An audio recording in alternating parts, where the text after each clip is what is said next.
Olá, pessoal. Bem-vindos a mais uma leitura coletiva da obra Poder e Dinheiro, do João Bernardo. Nós estamos na nossa 73ª reunião, e agora discutindo já o volume 3, finalmente. Nós vamos hoje fazer iniciar a discussão do capítulo 7º desse volume 3, intitulado Da Vassalidade Pessoal à Domesticidade Impessoal. Então, isso é o título do capítulo que a gente vai começar a discutir hoje. Provavelmente não vamos acabar, porque o capítulo é meio longo, se eu não estou enganado. Já tem tempo que eu li.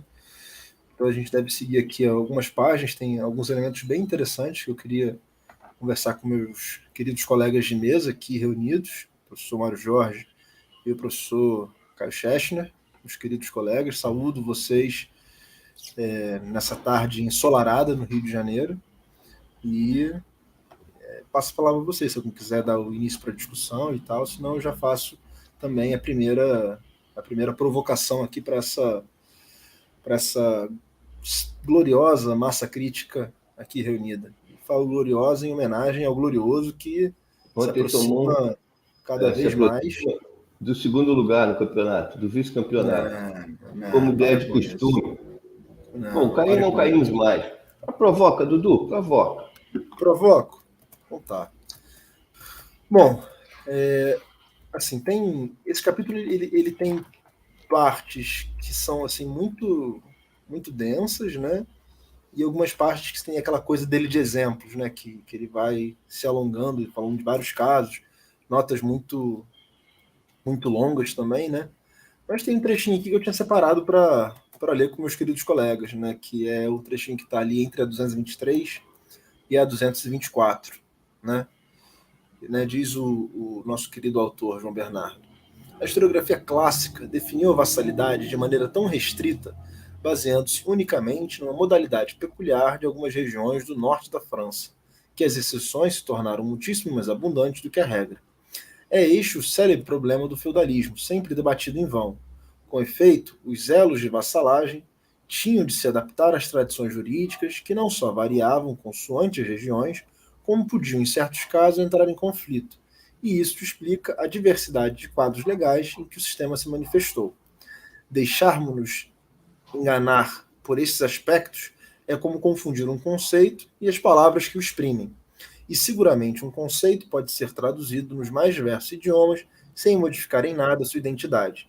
De igual modo, os ritmos em que se processava a subordinação, os objetivos implicados no sistema de obrigações recíprocas, as formas jurídicas que as registravam, tudo isso variava de uns casos para outros.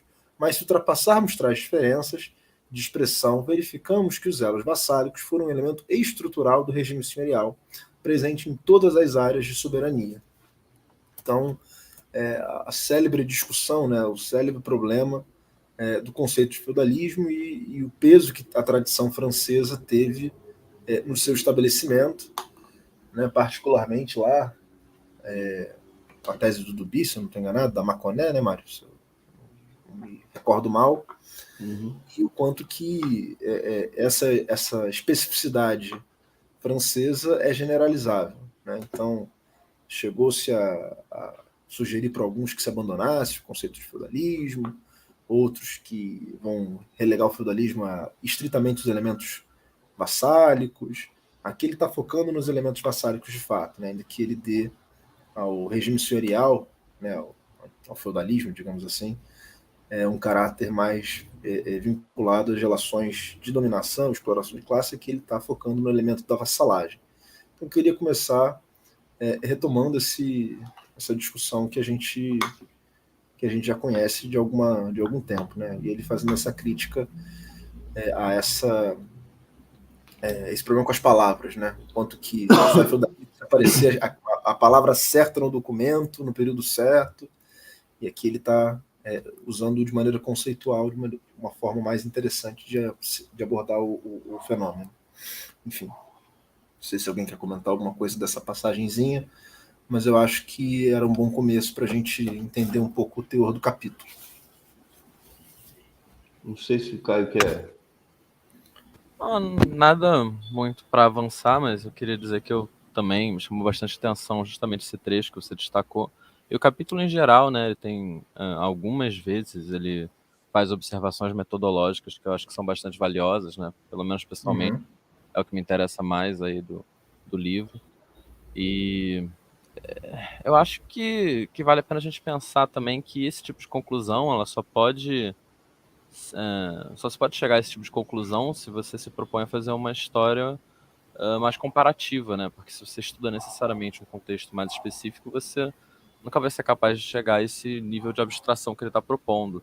Você não vai ser capaz de perceber qual é a essência compartilhada pelo fenômeno em, sei lá, diversas variantes, por exemplo, se você estuda um caso muito específico. Então, parece que para fazer esse tipo de história que ele está propondo aqui, você necessariamente tem que trabalhar com uma região mais ampla mesmo, né?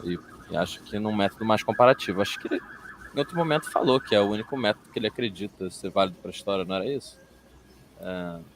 Que a comparação é o laboratório do historiador, Isso. era isso? Chega... desculpa, é isso mesmo, cara. Vai lá. Não, e aí eu só ia também lembrar de uma coisa que o Mário falou outra vez, eu acho que foi numa conversa que eu tive com ele, que eu perguntei, acho que era algo a respeito de se não dava para considerar a França uma espécie de manifestação típica do feudalismo, por exemplo, e a partir daí teriam uma série de variantes que se estabeleceriam, mas ele me explicou, se eu não me engano, que não dá muito para pensar nesse sentido, porque não existe uma predominância, digamos assim, histórica do fenômeno do feudalismo na França, né? Foi mais uma predominância historiográfica e é por isso que a gente toma aquilo como paradigma. Não era isso mais? Se você puder lembrar um pouco sobre isso, acho que vale a pena, já que ele também abordou essa questão. Sim, para tratar dessa questão mais específica, né?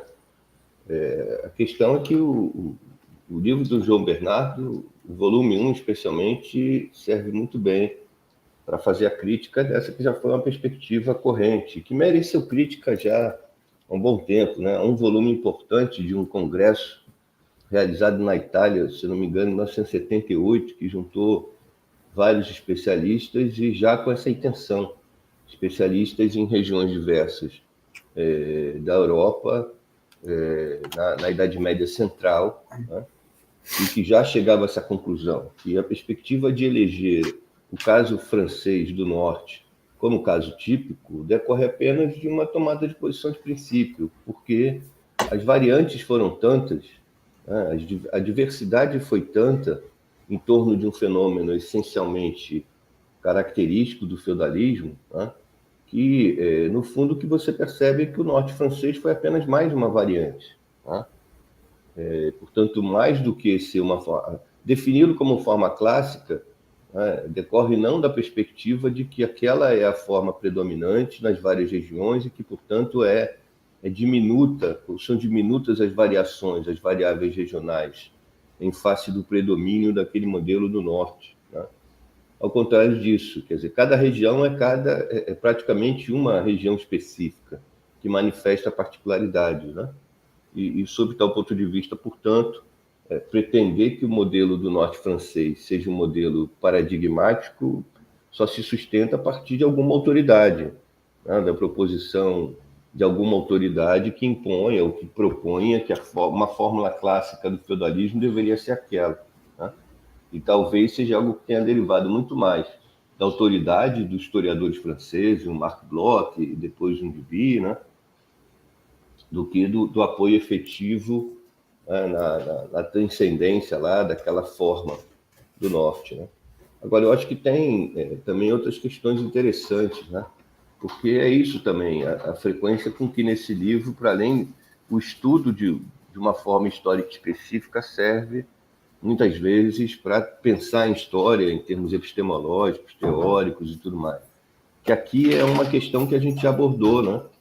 Eu concordo plenamente com a ideia de que se você circunscreve muito o objeto, né, se você dilui ou reduz muito o escopo do objeto, é difícil você captar esses elementos comuns, né? Uma história comparada que demanda isso, né? Ou pelo menos uma história que aborde contextos mais amplos, né? Agora, também há uma questão de princípio aí, né? Que talvez explique a escolha pelos recortes, né? Porque se você faz uma história já apostando na especificidade, né, ou partindo da perspectiva da especificidade irredutível de cada micro-região, né, de cada experiência histórica, digamos assim, Talvez seja a partir dessa premissa, inclusive, que as pessoas, os historiadores, estejam muito mais preocupados em captar especificidades, particularidades, do que manifestações gerais, né? Porque você vê, muitas vezes, mesmo historiadores que trabalham com um escopo mais amplo, aí tendem, no entanto, a se deter na especificidade da palavra, e menos, né, no que a palavra expressa, né? E menos no que a palavra designa, né, como fenômeno. Né? E, portanto, muitas vezes, mesmo historiadores que trabalham com um conjunto mais amplo se perdem nessa perspectiva da generalização por estarem preocupados com a palavra e não com o que ela refere, né? O Dudu, inclusive, já destacou esse aspecto em outras reuniões, né?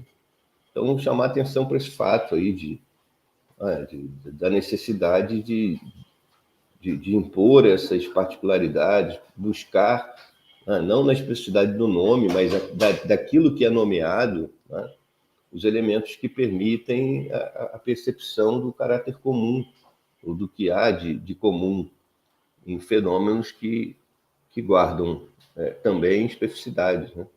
E aí eu acho que nesse nível tem uma outra passagem também do livro, desse capítulo, mais à frente, deixa eu tentar achar aqui, porque acho que também incide numa questão de natureza epistemológica e teórica, né? Que é até daquele debate lá que a gente fez, e sobre vira e mexe a gente trata do assunto, que é a questão da perspectiva êmica, da perspectiva ética, da perspectiva dialética, é na 229.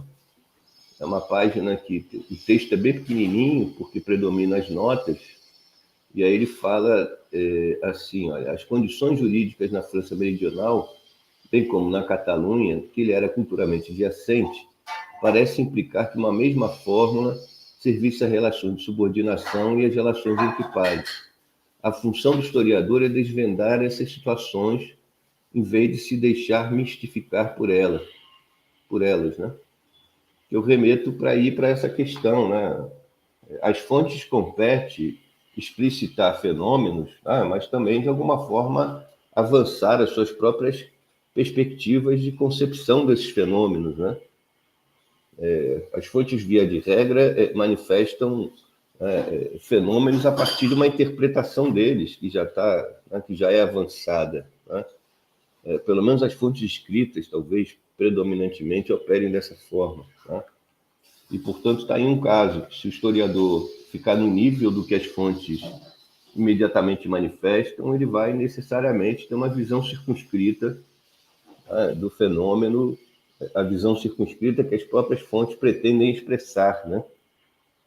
Ao passo que as fontes são essencialmente as mesmas, mas a postura em face delas é que é decisivo para o tipo de história que se faz, né? Aí é preciso fazer a crítica dessa documentação para superar aquilo que ele chama de mistificação, né? Que muitas vezes especialmente a documentação opera, né? Isso é função da documentação, é bastante razoável que elas não sejam translúcidas, né? Como muitos historiadores admitem que sejam, pretendem que sejam, né? Mas aí uma coisa que me ocorre é a seguinte: qual seria exatamente o papel dos estudos mais específicos nessa perspectiva do João Bernardo? Porque ele recorre a muitos estudos específicos ao longo do livro, mas para de alguma forma compará-los e mostrar algum tipo de essência em comum, né? Mas então se restringir a isso digamos assim, o valor dos estudos mais específicos, mostrar como essencialmente eles podem ser comparados entre si, não sei. Porque Eu acho que a proposta dele lá no primeiro livro é essa, né? Não é avançar, não é indutivo o método dele, né? Não é a partir de uma proposição geral, e que ele vai, então, feita a proposição geral, ver como ela se manifesta nos casos particulares, se manifesta, se não se manifesta, né? Mas é um método oposto, é um método em que ele parte de certos parâmetros que ele vai submeter a estudos de caso, tá? E, portanto, ele parte de parâmetros, divide lá a região que ele estuda em 12 ou 14 casos, né? Portanto, se chega ao geral a partir do específico, né? Se chega ao geral a partir do estudo dos recortes que consideram especificidades locais, aborda-se essas especificidades locais a partir de parâmetros que permitam, na sequência, comparar os diversos casos, né? E aí da comparação decorre o que parece ser comum, as leis tendenciais de funcionamento do fenômeno, né? Eu acho que essa é a questão, né? Os estudos regionais têm a sua validade, que podem vir a ultrapassá-los, inclusive, né? Nessa perspectiva da generalização, né? Outra questão que me surge também é o nível de abstração que você vai eleger como sendo o ideal. Porque, por exemplo, a gente poderia, em última instância, falar de algum tipo de essência compartilhada entre algo muito, muito extenso, como, por exemplo, pré-capitalismo, né? Ou a gente poderia falar de algo mais específico, como, por exemplo, uma essência compartilhada entre o regime senhorial, por exemplo. Então, o que eu fico pensando é qual é o momento que você para, né? Qual é o nível certo de nível de abstração que você vai adotar para o seu estudo, porque me parece que isso é quase que infinito. A gente poderia encontrar, sei, alguma coisa em comum, se a gente abstrai muito em toda a história humana, talvez, pelo menos até agora, né? Não sei, se durar muito mais. É o que a história aprofunda, né? Não sei se é exatamente esse o termo aí, né? Mas se coloca, tá? Eu acho que a proposição dele, inclusive, no fundo é essa, né? Eu acho que os níveis são muitos, né? Eu acho que é um nível de generalização possível que, na perspectiva dele, por exemplo, envolve o que ele propõe que tenha sido um único grande modo de produção pré-capitalista, né? Do qual o regime senhorial, e por isso a ideia dele de regime, né? A perspectiva dele não é que esse grande modo de produção pré-capitalista teria sido uma identidade em si mesmo, né? E não tenha conhecido particularidades ou especificidades históricas, né? Para ele, o regime senhorial é uma manifestação dentro desse grande modo, né? E para ele, aparentemente, a especificidade do regime senhorial, né, é a tal fratura das unidades familiares e a tendência de recomposição artificial delas, né? Assim como, de alguma forma, o Samir Amin, por exemplo, trabalha com a existência no pré-capitalismo de uma grande forma tributária, da qual a forma feudal seria, digamos, uma forma periférica, né? Então, acho que a ideia é tanto que a gente leu um texto não leu? Acho que a gente fez a discussão aqui de um artigo em que o João Bernardo tenta avançar o que seriam alguns elementos estruturantes desse grande modo de produção pré-capitalista, que para ele, no fundo, tem por mecanismo fundamental a tal questão da troca de presentes, né? Então, essa, de fato, a perspectiva dele. Tanto que ele argumenta que não vai usar o conceito de modo de produção, vai trabalhar com regime justamente por esse fato. Ele acha que modo de produção é um conceito amplo demais, né? E que, para ele, não enquadraria a particularidade histórica do senhorio, porque ele em si não seria um modo de produção, mas uma forma de um modo de produção maior, no qual o regime seria uma etapa ou uma forma específica constitutiva. Sim, sim, concordo, mas acho que o que eu quis dizer é que, então, acho que talvez fosse interessante toda vez que a gente for fazer um estudo, de tentar pensar qual é o nível de generalização que você vai tentar atingir nele e pensar de alguma forma quais são, digamos assim, as vantagens, né, desse recorte que você está fazendo. Porque se por um lado a gente ganha aumentando esse nível de generalização, por outro lado, certamente a gente perde. Caso contrário, ele não teria escrito o livro sobre o regime senhorial, e sim sobre, não sei, o pré-capitalismo como um todo, por exemplo.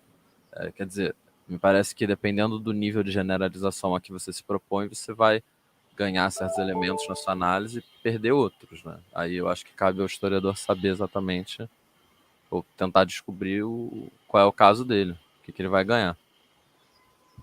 Eu acho também que tem a questão das especificidades das pesquisas, né, cara? Porque as pesquisas são feitas em história em condições muito diversas, né? Mas talvez prioritária e predominantemente, no caso como o Brasil, por exemplo, né, as pesquisas são feitas em condições nas quais prazos, por exemplo, né, são questões impositivas, né? E aí também isso é decisivo no processo, né? O João Bernardo, no que me disse pessoalmente, levou cerca de 20 anos escrevendo esse livro, né? Portanto, tem aí uma... Né, o Dudu até, eu escrevi um materialzinho que eu estou divulgando lá para os alunos, usando numa turma de História e Pesquisa sobre elaboração de projeto de pesquisa. O Dudu fez uma observação das diatribes do vovô Mário, né? Tratando de questão de tempo e não sei o quê. E eu dizia, quanto tempo é preciso no presente para a gente estudar quanto tempo no passado, né? Os 1000 anos da Idade Média são estudáveis, né, em quantos anos no presente, né? Eu acho que isso é parte do processo de ajuste que a gente precisa fazer, né? Dos temas, né? Então, tem aí não só uma certa tendência de predomínio da especificidade, na perspectiva dos historiadores, mas também da equação, né? De quanto tempo é necessário para você estudar recortes, né? O tamanho dos recortes que você estabelece, né? Eu acho que isso não tira a validade dos estudos locais, dos estudos regionais, né? Agora, é óbvio, né? O tamanho do ajuste passa também pela natureza da abordagem, né? A amplificação do quadro implica que você trabalhe com aspectos mais circunscritos, né? Então, são muitos os níveis de ajuste, né, que uma pesquisa envolve. Eu acho que uma pesquisa desse tipo do Bernardo não está, né, ela não tem a pretensão, nem tem a intenção de desabonar pesquisas que trabalhem, que operem em campos circunscritos, mais limitados, né? O que é lastimável é que falte cada vez mais historiadores como João Bernardo, como Marc Bloch, né, que operem um dia, né, que se dediquem a conjugar esses estudos diversos para produzir trabalhos de síntese, né? Agora, não, acho que a síntese não é necessariamente resultado de um esforço primário, né? Ela muitas vezes depende justamente de que avance os estudos regionais que possam, então, ser submetidos a uma perspectiva comparativa de generalização. E falar em fragilidade, né? Por exemplo, João Bernardo não trabalha com fonte primária em momento nenhum, ele talvez cite aqui uma ou outra, mas são obras que você produz a partir da bibliografia, né? E aí, de alguma forma, você está condicionado também pela bibliografia disponível, né? Ainda que o João Bernardo refaça muito da bibliografia, né? Ainda que ele use muito material que ele reconfigura, não é incomum que o calcanhar de Aquiles de trabalhos de tipo síntese derivem de problemas em algum tipo de abordagem historiográfica que quem está fazendo a síntese muitas vezes não consegue resolver, né? Que foi os comentários que a gente fez tantas e tantas vezes sobre a arqueologia. Então, Isso. quando ele está escrevendo esse livro, já tinha alguma coisa de arqueologia publicada, sobretudo o volume 3.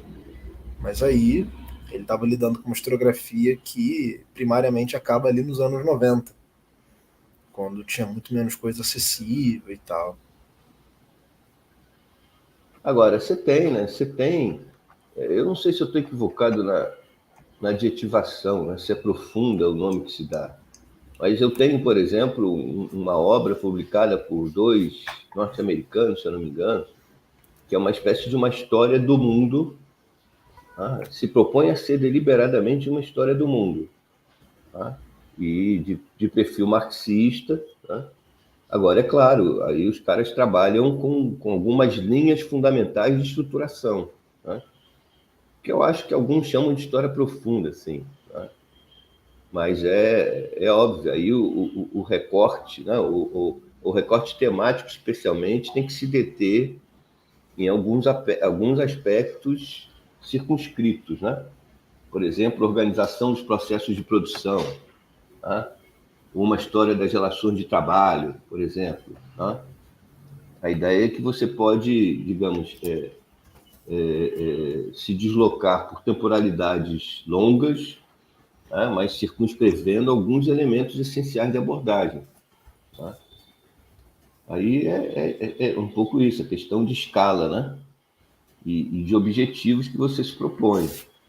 Essa história necessariamente vai circunscrever alguns polos fundamentais de análise, vai deixar muitos elementos de fora. Se comumente, quando a gente faz uma pesquisa, o que a gente deixa de fora já é muito maior do que a gente incorpora, nesse caso, então, é muito mais, tá? Mas aí eu acho que a validade é isso, é a tentativa de compreender o funcionamento histórico, estrutural na longa duração de alguns elementos essenciais.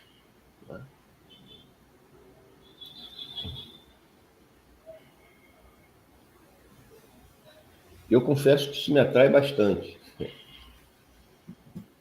No fundo, a proposição lá da história do campesinato passava por aí, né?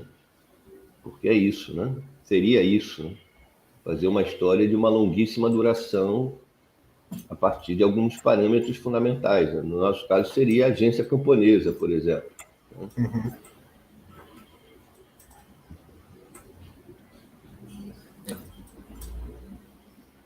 Câmbio. Bom, avançamos aí com. A gente fez uma leitura nas primeiras páginas, depois o Mário avançou para 229. 229 não, para 229, isso. Avançamos mais, assim. Eu faria só mais uma observação, gente. Que eu acho que é para a questão mais específica da vassalidade, né? Lembrar aí também a importância da análise, né? O que o João Bernardo está confrontando, né? Uma perspectiva historiográfica muito marcada, né? Desde o próprio Bloch, eu me lembro que o Bloch tem uma referência em que ele concebe, e que é parte da tendência da historiografia francesa de diferenciar, né, o feudalismo de feudalidade, o regime senhorial de regime feudal, né? O Bloch já é um autor que considera, né, que as relações, que a pequena propriedade camponesa e as formas históricas da sua exploração têm uma longevidade comparativa muito maior do que a vassalidade, né? Que ele vê como um fenômeno muito circunscrito ali à Idade Média Central. Então, um dos argumentos, inclusive, para eles criticarem o conceito de feudalismo é que dos seus elementos constitutivos, um tem uma predominância temporal, inclusive, muito superior ao outro, né? E essa perspectiva do caráter muito local da vassalidade também no Ocidente medieval é um fator decisivo para algumas historiografias negarem a vigência do feudalismo em algumas regiões, tá? O argumento decisivo por exemplo, Portugal, onde se negou durante muito tempo a vigência do feudalismo, nenhum dos que negavam a sua vigência negava a existência da dependência camponesa, mas negavam a qualificação feudal porque supunham que o poder régio lá, forte como sempre foi, teria travado o desenvolvimento da vassalidade, né? Então isso é quase que uma lei básica da interpretação do feudalismo, tá? E que aponta, e é o principal elemento, inclusive, que põe em xeque as perspectivas de generalizar a vigência do feudalismo na Idade Média, tá? Onde, supostamente, as relações vassálicas não tiveram um ritual claramente estabelecido, né, ou tiveram uma ascendência régia muito marcada, em geral, se nega a vigência do sistema, ou se diz que ele foi bastante limitado na sua difusão, e esse é o argumento-chave para negar a vigência do feudalismo, né? O que o João Bernardo desmonta aí, primeiro, é a importância relativa do ritual, tá? Para que a vassalidade exista, e ele vincula a vassalidade a manifestações muito diversas, né? Inclusive, a própria dinâmica do poder régio, que onde foi forte, não foi forte, tendo por premissa que existindo o rei, a feudalidade, a vassalidade não se desenvolveu. Mas, ao contrário, a ideia de um poder centralizado para ele passa por uma posição régia no controle das relações de vassalidade. Quando o poder régio conseguiu afirmar uma posição de vértice das relações de vassalidade, é que esse poder manifeste o seu vigor, né? Então, assim, acho que o João Bernardo desmonta aí, ou traz elementos para quem quiser desmontar duas teses fundamentais, né? Que teses, né? Primeiro, a tese de que a vassalidade foi restrita no seu desenvolvimento, né? E muito circunscrita e muito manifesta nos rituais que as condicionavam, de forma que a fragilidade ou a inexistência de um ritual seria, por extensão, expressão da inexistência da relação. Em segundo lugar, a proposição de um poder régio estabelecido ser antagônico à vassalidade. São dois pilares aí que ele ataca.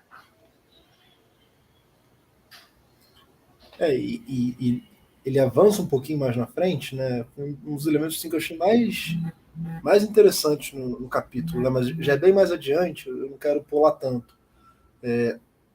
Que é a coisa da sedimentação, da hereditariedade dos laços de vassalagem e da incorporação da senhoria doada pelo suzerano, né? Eu acho que ele não usa esse termo, mas o que no jargão comum seria o suzerano, a incorporação da senhoria doada pelo suzerano no patrimônio da família vassala. E o quanto que isso é um dos fatores essenciais da conformação desse regime no final do período que a gente está discutindo, mas vamos nisso depois. Alguém tem mais algum trechinho ali? Não sei se a gente tem alguma coisa antes da 229, onde o Mário já avançou. Eu tenho na 230, mas não sei se o Caio quer indicar alguma coisa antes, o Mário também, lógico. Não, eu tava aqui procurando um trecho que eu acho que ilustra o que o Mário falou, mas eu não tenho certeza se ele tava tendo em mente aqui esse da 230, né? A regra que me guia nesse capítulo, a vassalidade caracterizava essa parte, mas tinha uma outra que eu tinha preferido a essa, que falava, que resumia muito qual era a essência desses elos, né? Mas aí eu não achei ainda. Era esse trecho que você estava em mente, Mário, quando você estava comentando? A 230, por exemplo, ele explicita isso, né? Se você quiser ler. Pode ser. A regra que me guia neste capítulo e permite simplificar os fenômenos é bastante clara. A vassalidade caracterizava-se pelo fato de as concessões de terras e homens, ou de rendimentos, ou de direitos, implicarem para as duas partes um vínculo mais amplo, mais profundo e mais prolongado do que sucedia com os tipos de relacionamento que diziam estritamente respeito à mera transferência dos bens. Quaisquer que fossem as cerimônias e regras de direito a assinalar o ato da concessão, se lhe servisse para desenvolver aquela teia de relações, então concluo que se tratava de vassalagem. Para ele, sobretudo, então, uma maneira de estabelecer relações intra-aristocráticas, né? E de criar uma coesão, que depois ele vai falar que é um dos elementos que evita essa... Acho que está aqui. Evita que eles se digladiassem internamente até a exaustão. Depois eu acho que dá uma definição ainda mais genérica no sentido de mais ampla, né? Eu vou tentar achar aqui. Perfeito, acho perfeita a referência aí, né? E traz um elemento embutido aí, inclusive, que ele já passou por isso em outros volumes, né? Do caráter circunscrito e limitado das relações de troca, né? Especialmente no âmbito do capitalismo, né? Aí, quando ele faz aí menção a essa passagem, um vínculo mais amplo, mais profundo e mais prolongado do que sucedia com os tipos de relacionamento que diziam extremamente respeito à mera transferência de bens, né? Em que você supõe que a relação está concluída assim que a transferência se processa, né? aqui a transferência é maior, quer dizer, as relações são superiores às transferências que a materializam, né? Que a reforçam, a reafirmam, né? Elas têm uma vigência social muito mais vasta do que o caráter reduzido da troca, né? Quando ela se realiza. E eu posso estar equivocado, mas mais tarde ele não vai dizer que também se estabeleciam relações de vassalagem sem que houvesse necessariamente uma troca efetiva? Que era só basicamente um mecanismo de Sim, hierarquização? Pois sim, então fica aí relativo ao claro. próprio poder régio. Sim, ele dá aquele exemplo de que muitas vezes, na verdade, não havia concessão de nenhum Isso, bem por parte digamos assim, da parte superior da hierarquia, né? do Mas senhor ele superior. Né? recebia e devolvia, só como um ato simbólico. Isso. Eu não lembro onde está isso, depois eu vou achar. Eu tenho uma referência na 231. Eu também, mas vai lá você primeiro, Mário. Não, é a referência que ele faz ao Estado. Acho que é a mesma que eu ia fazer. Então vai lá, Dudu. Aquela começa ao longo desse segundo período, essa? Mas uma tal ampliação do quadro, né? Isso. Vai lá. Peraí. Aqui eu estava só no meu fichamento. Ao longo desse segundo período, porém, a vassalagem múltipla tornou-se normal em todas as áreas de soberania, sendo conhecido casos de homens subordinados a várias dezenas de senhores superiores. Por vezes, foram os próprios senhores superiores a estimular que os seus vassalos prestassem igualmente homenagem a outro senhor superior e reciprocamente, de maneira que, com estas fidelidades cruzadas, os magnates teciam entre eles alianças mais estreitas. Por outro lado, para evitar fricções ou consolidar acordos, podiam estabelecer-se vínculos de subordinação entre grandes senhores igualmente poderosos. Uma tal ampliação do quadro de vassalagem permitia até que a mesma pessoa tivesse senhores superiores pertencentes a áreas de soberania diferentes, o que basta, aliás, para mostrar como a atual noção de Estado é inaplicável àquela época. Isso é um desafio. É saber se ele condena a atual noção de Estado, o que implica em que uma outra noção de Estado é necessária, ou se ele condena qualquer perspectiva de Estado para essa época. Acho que não. Acho que ele usa o termo Estado em outros momentos para se referir a isso aí, só que ele diz que não é o Estado que a gente costuma... A atual noção de Estado. Isso que eu ia falar. Então Escolheu a escrever a atual noção. Né? É mais específico. Eu confesso que eu tenho dúvida. Jura, Mário? Mas ele usa no livro 2, no livro 1, ele usa o termo Estado. Mas ele usa sempre meio numa condicionante, né? Se houve Estado nesse período, esse Estado era vassalagem. Eu acho que ele usa... Ele está meio sempre em dúvida quando fala do Estado, quando usa essa palavra. Não sei se pelo peso que essa palavra tem, pelo que ela carrega, tá? Aquilo, eu acho que tem... Na minha relação com as palavras, eu acho que as palavras devem ser abolidas quando a carga negativa delas é tão vigorosa a ponto de que seja muito difícil, né, livrá-las dessa carga para dar-lhes um outro conteúdo. Por exemplo, centralização. Né? Agora, eu penso que ele tem essa dúvida em relação ao Estado. Porque quando ele diz a atual noção de Estado, né, pode ser no sentido de que essa noção, que é muito atual na ciência política e tudo mais.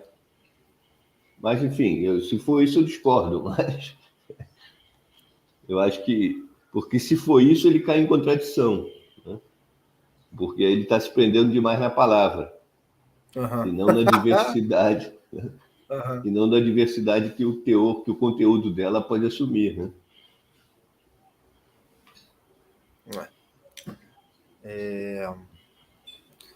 Mas acho que é isso. Assim, mais uma pistazinha, né? Esse parágrafo que a gente lê, mais uma pistazinha, a concepção que ele vai ter sobre o que é o Estado moderno. Isso. Né? Eu acho uma pena. Eu queria eu acho que esse livro merecia tanta discussão. Enfim, é uma pena que até hoje, eu só consegui encontrar até hoje, já falei com vocês, uma resenha, né, sobre esse livro, de um cara que está tentando convencer os ingleses a traduzir a obra, inclusive. Esse A gente livro tem pode pensar, tanto... a gente pode pensar como produto final dessa longuíssima empreitada, a produção de uma resenha Poderia ser. em língua inglesa. Ele tem tanto potencial, tanta coisa para discutir nesse livro, né? De fato. Mas vamos em frente.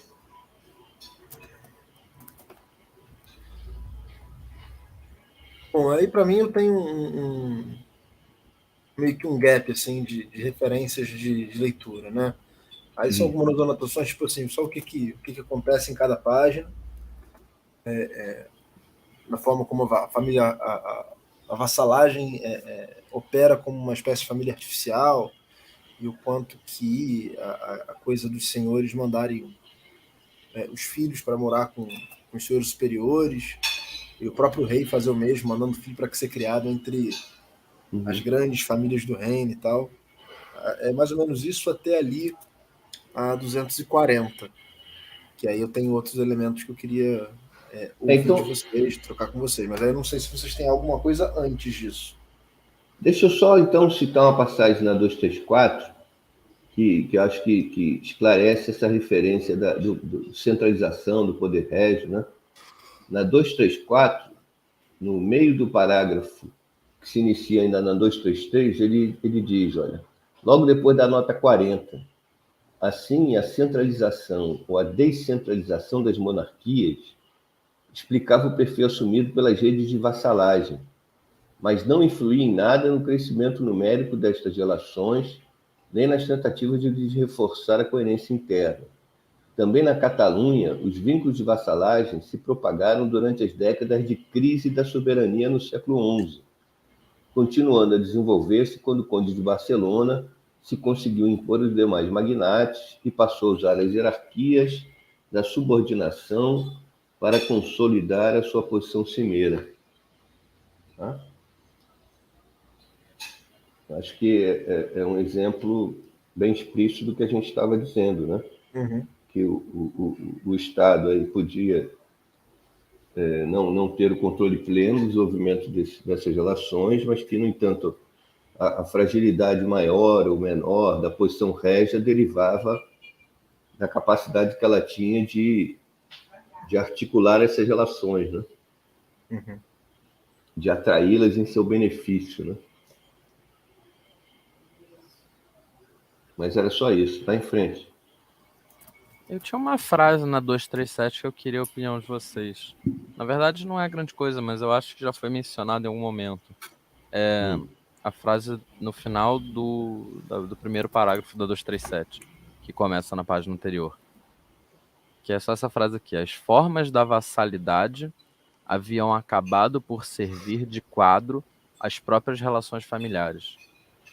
E me parece que não só... Quer dizer, as relações familiares consideradas de maneira ampla, mas parece que de várias maneiras tem alguns fenômenos dentro de uma sociedade que eles adquirem uma importância tal que eles começam a moldar outros tipos de relação naquela mesma sociedade. Então, por exemplo, eu não sei se foi no próprio João Bernardo, ou foi em outra referência que eu li, mas como o vocabulário usado...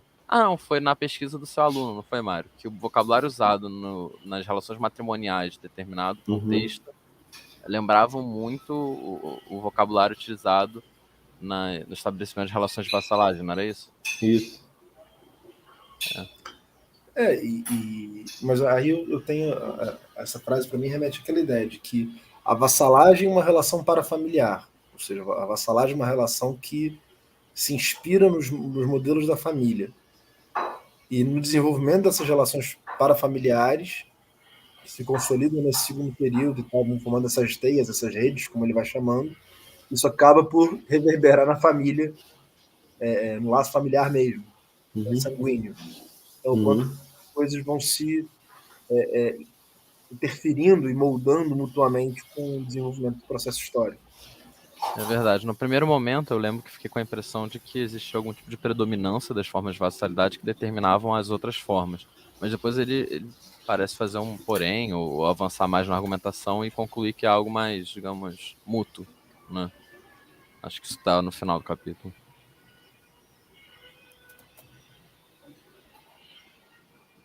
Vai lá, Dudu. Bom, então vou lá no finalzinho da 240. Né? Cadê? É um trecho longo, tá, gente? Eu peço desculpas. Mas eu vou ler ele todo porque acho que é interessante. Cadê?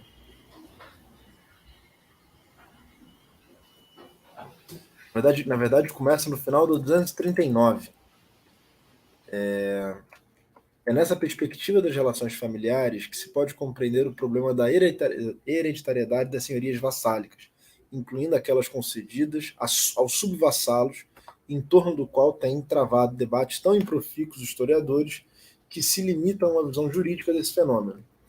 Afirma-se com muita frequência que o caráter hereditário atribuído cada vez mais regularmente às concessões recebidas pelo vassalo representaria a preponderância do aspecto dito fundiário sobre o aspecto pessoal das relações de subordinação, já que as obrigações teriam passado a caracterizar a senhoria e o vassalo lhes estaria sujeito apenas enquanto detentor de tal senhoria. Este ponto de vista parece-me completamente incorreto. Antes de mais nada, porque os vassalos não recebiam apenas senhorias pessoais, assentes numa base fundiária bem definida, mas igualmente senhorias impessoais, sobretudo o exercício de direitos e a cobrança de rendimentos. E relativamente a elas, colocava-se de maneira muito diferente a questão da base territorial. Mas é outro o problema decisivo. A hereditariedade das senhorias vassálicas acarretava, a breve trecho, a sua patrimonialização, e elas misturavam-se facilmente no conjunto único com as terras e os servos que formavam a propriedade original da família do vassalo, podendo ser mesmo alienadas. E, se de início fora obrigatório o recurso ao senhor superior, enquanto intermediário nos atos de escambo, venda ou doação da senhoria vassálica, ao longo do tempo até essa função acabou por ser dispensada. Nada havia de especial, portanto, na concessão de senhorias em regime de propriedade plena, pois o senhor superior estava apenas a antecipar-se ao resultado provável do processo.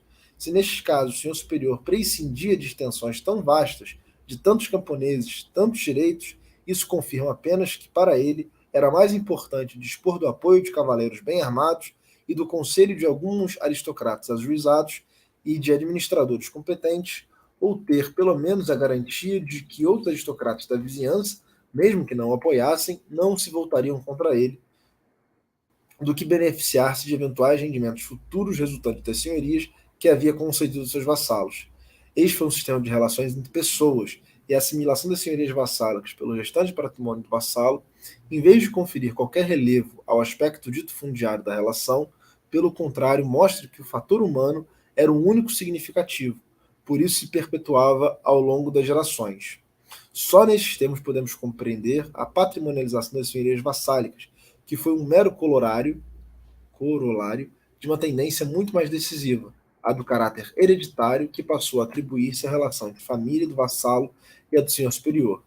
A importância crescente assumida pela linhagem, prolongando-se no tempo a família aristocrática, acabou por impor ao senhor superior e seus descendentes como um fato inteiramente natural, que o filho do vassalo devesse suceder, o filho do vassalo defunto sucedesse ao seu pai. Mais tarde, na ausência de descendente direto masculino, os senhores superiores acabaram por admitir que parentes colaterais, ou até vezes mulheres, recebessem como herança a senhoria e a posição de vassalo. A hereditariedade da vassalagem, como consequência da patrimonialização das senhorias vassálicas, resultou da hegemonia conseguida pelo fator familiar no interior das relações de subordinação. Então, o que me chamou a atenção aqui nesse trecho, foi o quanto ele enfatiza que essas relações são relações humanas, né? O quanto que dizer que isso é meramente um artefato jurídico e tal, ou que essas relações só se mantinham enquanto houvesse a permanência da percepção de que aquela senhoria pertencia a um senhor superior, o quanto que isso é falho e limitado, porque o que vai se consolidando é a hereditariedade desses vínculos, a hereditariedade dessas posições, que são laços entre membros da aristocracia, não laços meramente fundiários ou relações estritamente econômicas, no sentido capitalista do termo, digamos assim.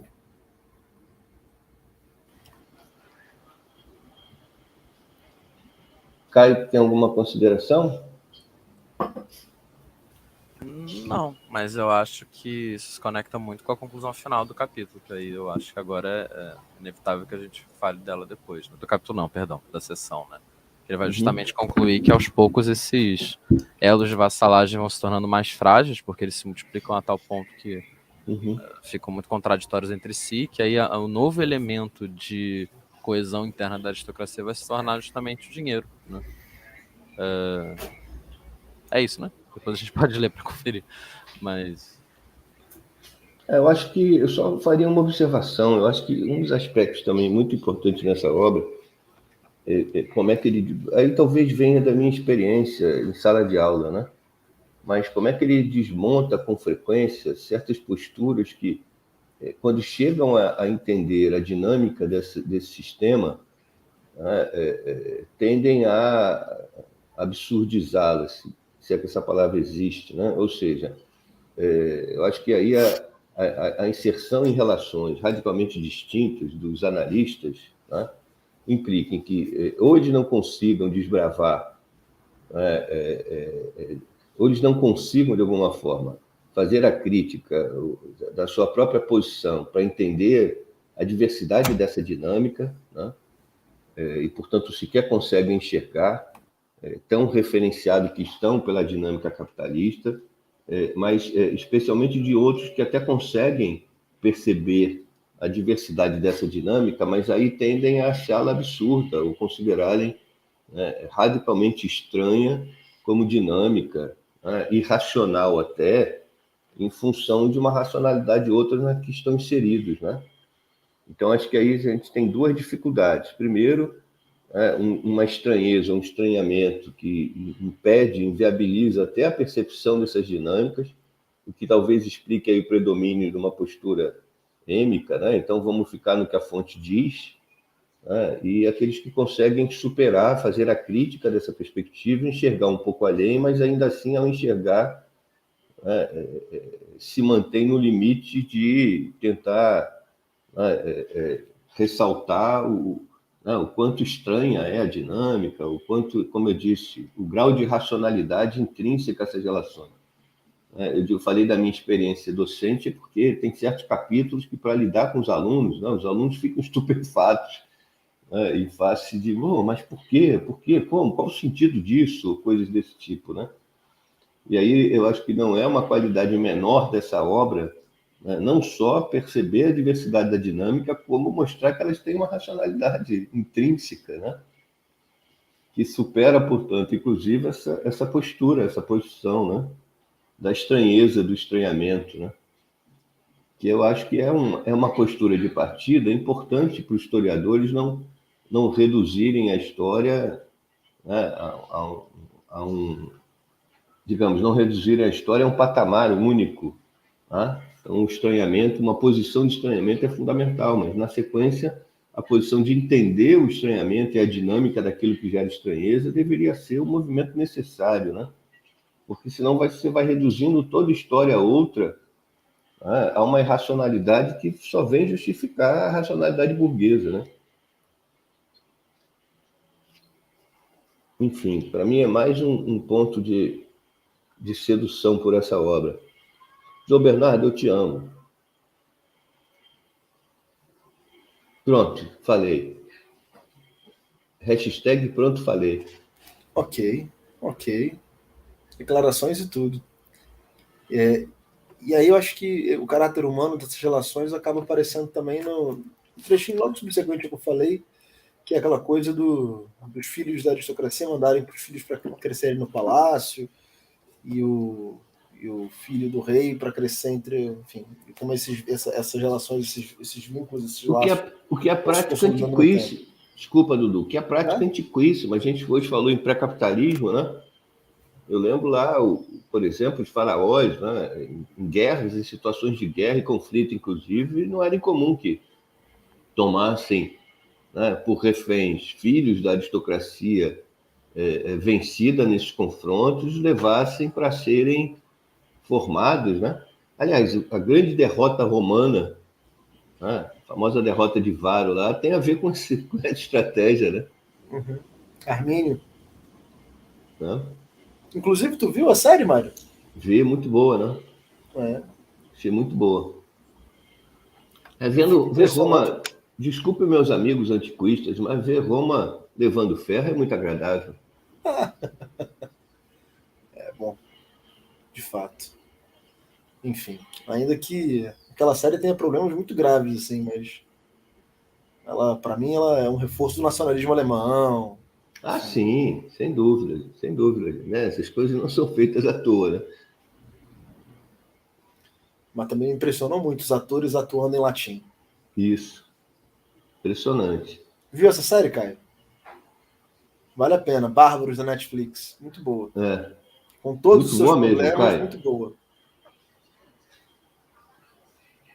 Para quem está aprendendo latim é ótimo também. Você consegue ver ali as declinações e tal. Romani, ide domum. Ai, ai, essa frase é muito boa. Eu queria escrever um texto com esse título. Mas ainda não tenho nada Pode para escrever ser. sobre. Se você flexibilizar a palavra Romani, né? Usar outra, cabe. É, de fato. fato. Israeli, ide domum. Eu estava imaginando que vinha algo por aí. Ai, ai. E aí, bom, você tinha separado um trecho no final da sessão, né, Caio? É o último parágrafo que fecha a seção A, para Então, complementar o que você tinha trazido antes, que é o seguinte, página 244. Foi este avolumar de contradições que possibilitou ou exigiu a difusão do dinheiro nas relações intersenhoriais. Então, as contradições do sistema de vassalagem, né? As hierarquias haviam se tornado demasiado numerosas e, ao mesmo tempo, mutáveis para poderem inserir-se num único sistema de vassalidade. Mas o dinheiro, que constituía tradicionalmente um instrumento de medida e nas peças de maior valor também um fator de prestígio, permitia uma classificação rigorosa das posições relativas, registrava com imparcialidade as ascensões e os declínios, e ao mesmo tempo veiculava, através da multiplicidade de operações financeiras, todo tipo de elos que se desejassem estabelecer. O dinheiro, na sua forma 2, foi o grande cimento da classe dominante nesse período, remediando as insuficiências apresentadas pelos restantes quadros institucionais.